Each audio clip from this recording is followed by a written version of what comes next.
Where is Richard Simmons, the American celebrity weight loss and fitness guru? That was the question that millions of listeners probably didn't know they wanted an answer to until filmmaker and podcaster Dan Taberski put it out there in what became a podcast sensation.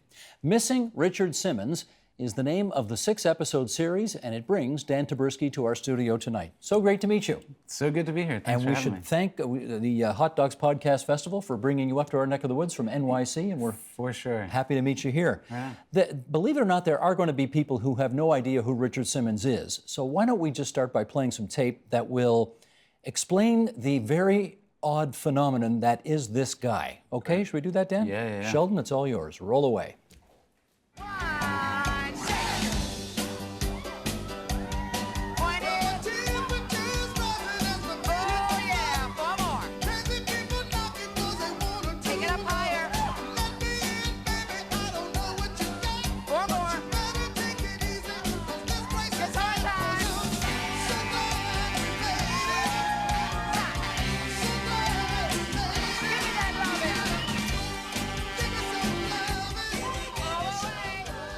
Okay, obviously, outsized personality, lots of energy. Yeah. What was the story with those shorts?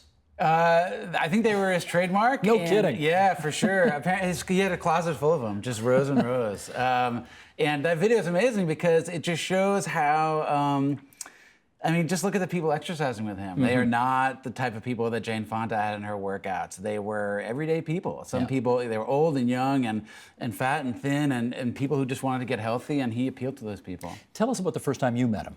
I met him when I was living in Los Angeles. I found out that he was still teaching at the same class, at the same fitness studio called Slimmons that he's been teaching at since the Ford administration. There you two are. Yeah, sure. And it was $12 a class, and you can exercise with Richard Simmons. And I went, and it was incredible. It was, he is huge. He has a huge personality. He's so emotive. He's so caring right off the bat. He cries. He laughs. Some of the music he plays is his own. Some of it's Barbra Streisand. Some of it's like Rihanna. Like it's just, and it's full of all types of people, gay, straight, and it's just a great collection of people who are just there to soak in his vibe. That picture certainly suggests that you two either are or were close friends. Was that the case? I wouldn't say close. I mean, this was the first day I met him, and anybody who could go to his class could take a picture with Richard Simmons. He would wait, no phones in the class, but at the end of the class, he would stand and he would take a picture with everybody. And, what year was that? That was 2012. Okay. That's when I met him. Yeah.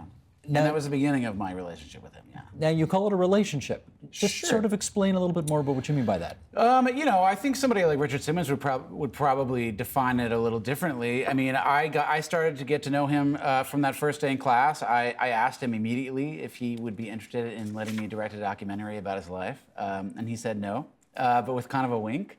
And so I said, all right, I'll just keep taking the class. And I did for a year. And we got to know each other through that. And ultimately, we started talking more about the documentary and started having lunch and had meetings, and it became a thing. People said that he saved their lives. Like he was not just a sort of a freak show. Yeah. He was important to them. How did he save lives?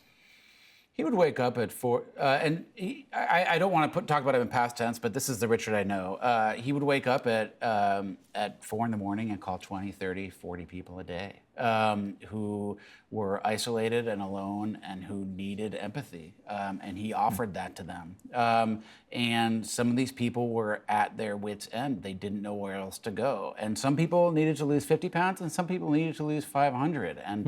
And he understood those people, and he gave them empathy, and he saved a lot of lives. And a lot of that was behind the camera. A lot of that was off screen.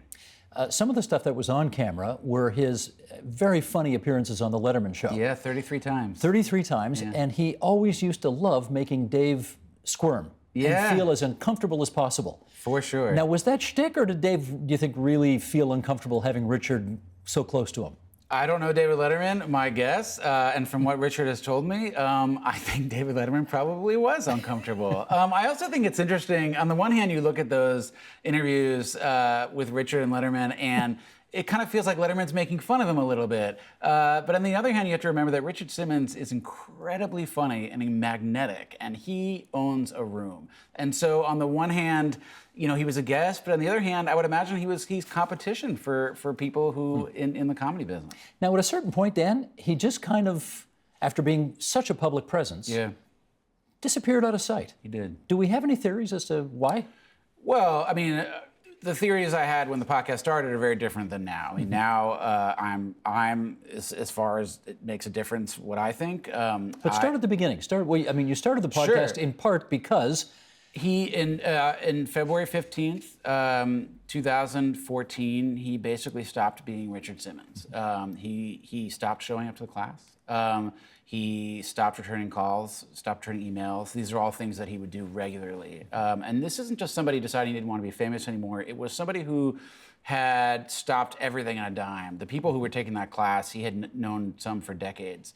And he cut off all communication, incredibly abruptly, incredibly worrying to everybody who knew and loved him. And that's, course, again, besides the celebrity. And your podcast series sort of tries to track what the hell happened to him. Yeah. And, I mean, what were some of the rumors that you explored? You know, the big question was, are you okay?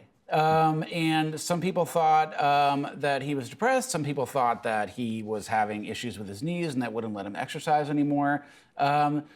The gist was basically to use the question of are you okay and trying to understand why somebody like that would stop being that person as a way to explore his life and the impact he had and helping people to recontextualize who Richard Simmons is and to understand that he's not a joke. Richard Simmons is important. He saves lives. He changed fitness forever, and he continues to do so. How old a guy would he be now? I think he's maybe 69, 70. Yeah. One of his friends, a guy named William Belli, yeah, put it colorfully. I'm not sure I can use that kind of language on this program, but basically said Richard doesn't owe anybody any explanation for why he's disappeared.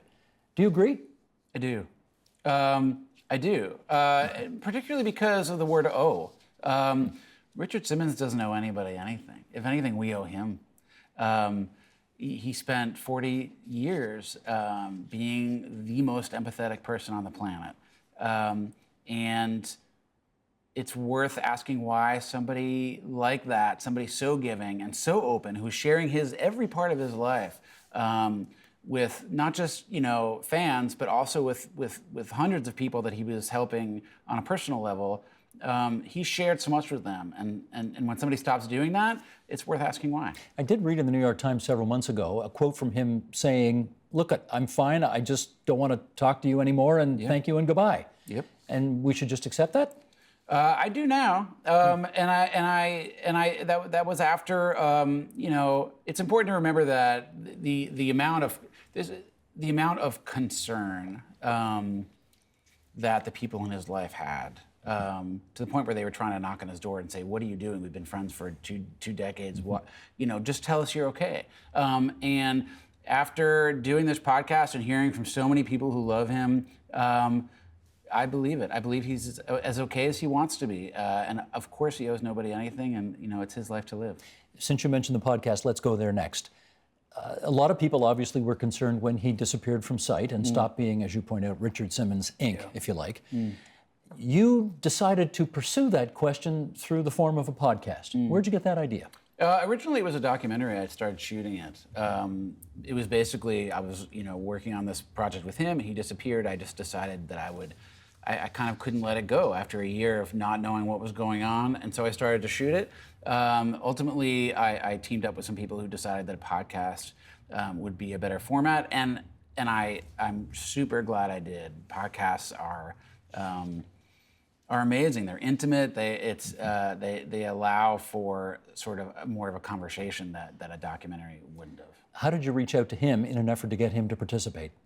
Through his publicist, through his manager, and again, these aren't, his managers, again, known him for 40 years. So these are people, these are the closest people in his life. I reached out to him. I have his email, I have his phone number. We were friends. What kind of response did you get? From him, nothing. From the people around him, very little. Until the podcast took off, and then they started to take more notice, and the conversation became larger. Did you think that your friendship with him would allow you to sort of crack through that barrier where others could not, and get him to participate? I wasn't sure if he would participate. I knew that my knowing him and knowing the people around him made me understand the depth to which this was confounding what had happened. It made me understand that it's not just George Clooney deciding to take a couple of years off and hang out by Lake Como. That it was. You just can't overstate the concern that people had, and knowing him and knowing the people around him and being a part of that world, even the little bit that I was, it gave me a way to talk to people where they felt like it wasn't like TMZ just parachuting in, trying to gossip about somebody. Well, that's what I want to follow up on. So Yeah. this will be a bit of a chippy question, so hang in there. Okay. Yes, a lot of love, a lot of concern for what happened to him, and you as a documentarian would want to try and peel that curtain back and try to explore what is obviously a fascinating topic of concern to a lot of people. Did you at any point in your podcast series, though, think, I'm kind of invading this guy's privacy here, and I'm prying into his private life, and I feel a little not good about it? We went into this with our eyes wide open. I mean, we spent a couple of years pursuing this before we did it. And so we had asked these questions over and over, and we're comfortable, and I am comfortable with how it turned out. I will say that a lot of things that people think may have been invasive in terms of knocking on his door. I think part of the podcast format and part of what we decided to do was to show you that process, to show you like, I'm a little weirded out that I'm going to knock on his door right now. Whereas journalists will camp out in front of somebody's house for days and call endlessly. But you don't get to see that part of the process, so you don't realize how invasive that's being. I worked at NBC News for a few years, and we did things there as journalists, and rightfully so, that were way more invasive than anything we did in terms of talking about Richard Simmons. Do you know whether he's heard all episodes of the podcast? I don't. Wouldn't you love to know that? I would. I suspect. I mean, I had breakfast with his manager a few weeks ago, and he's not even sure. He suspects that he's heard parts of it, but not all of it. Listen, I don't know this for sure, but my hunch is that there are very few people who put on podcasts to make a lot of money off them. But your thing really took off. I mean, this became a phenomenon. Yeah. Did you get stinking rich off it? Oh, that were the case. No, not at all. It's just not how these things work. It certainly isn't how it worked for me. Nobody expected this to happen. And we didn't really do it in a way that was super monetizable, if that's even a word. I was going to say it's a new expression, but I get you. You're welcome to use it anytime. It was, we decided off the bat, when it became huge quickly. People really cared about Richard. Huge, like how many downloads? Give us a sense. Millions. Millions of people have heard this. Oh, yeah. And so it became huge very quickly because I think people were touched by him and his story. But we made a decision in the beginning, before it started, and we kept to it, that we weren't going to make this an endless search, that this wasn't about hunting down the man. The mystery is a way into talking about Richard's story. And 6 episodes was what we committed to do, and 6 episodes was what we stopped at. I'm sure that people who, wanted to make more money on this would love there to have been more episodes, but that's just not what we intended to do, and I'm glad we stuck to it. Here is Sara Larson, staff writer for The New Yorker, writing last spring. Missing Richard Simmons, like Serial and the documentary Making a Murderer, has raised serious questions about the ethics of deep dive entertainment journalism that investigates current real-life mysteries. When millions of people tune in to shows that expose the minutiae of real lives of real people in something like real time, the subjects' day-to-day lives can change dramatically and forever through no intention of their own. Simmons caught a bit of heat, but the genre is burgeoning and will continue to. Did you, in the course of doing this, realize that you are, in effect, I don't know about creating, but you are certainly one of the signature examples of this new kind of genre of podcast? Were you aware of that when you were doing it? No. Not when we started. It immediately became clear. You are now, though. I am now. Yeah. Look, I think our podcast, and I'm not comparing myself to S-Town, but S-Town is incredible. These aren't just the term. I know Sara Larson; she's great, and she actually does great work in terms of talking about podcasting and making that genre of media more popular. But entertainment journalism, the fact that he is a celebrity is the smallest part of this story for me. And so I think what we did differently was treat Richard Simmons seriously, and where people hadn't been doing that for years and years and years. And I'm super proud of that. Now, here's the thing, Dan. Serial caught lightning in a bottle in the same way that your program did. And then they tried to follow up on it. And, I heard it was good, but I also heard it wasn't as good. I thought it was good. Yeah, it was good. That's all right. But it didn't capture lightning in a bottle like the sequel was not as good as the original. Yes, I intend to follow proudly in that Well, path. that's what my next question was going to be. How do you follow up on this? You don't, man. I'm doing another podcast, a podcast series. It's ambitious. It'll come out next year. What is it? I can't talk about it right now. Oh, come on. No, I really can't. But it will be an anthology podcast that will have adventures in the culture, but not just not entertainment journalism, but sort of really wrestling with questions like we asked here. And again, we asked difficult questions. What do we owe people? How do you end a relationship gracefully? What is empathy? What is the cost of too much empathy? We were asking hard questions. And so if people like Sara and anybody else want to ask me hard questions in return, that's fair game. And that's the thing about podcasts, is that it's definitely more of a conversation.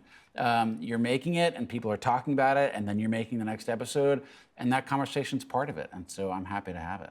At some point, did you not just want to bang the door down of his house and say, damn it, Richard, we need to know?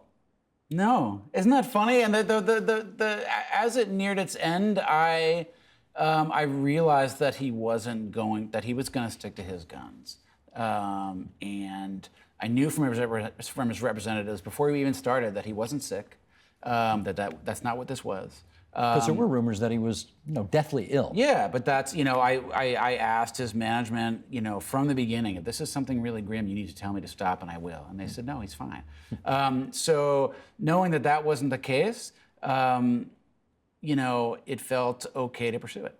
You know that if he ever does decide to make a comeback or publish a book or something like that, you have helped him inordinately to create awareness and interest in his life story.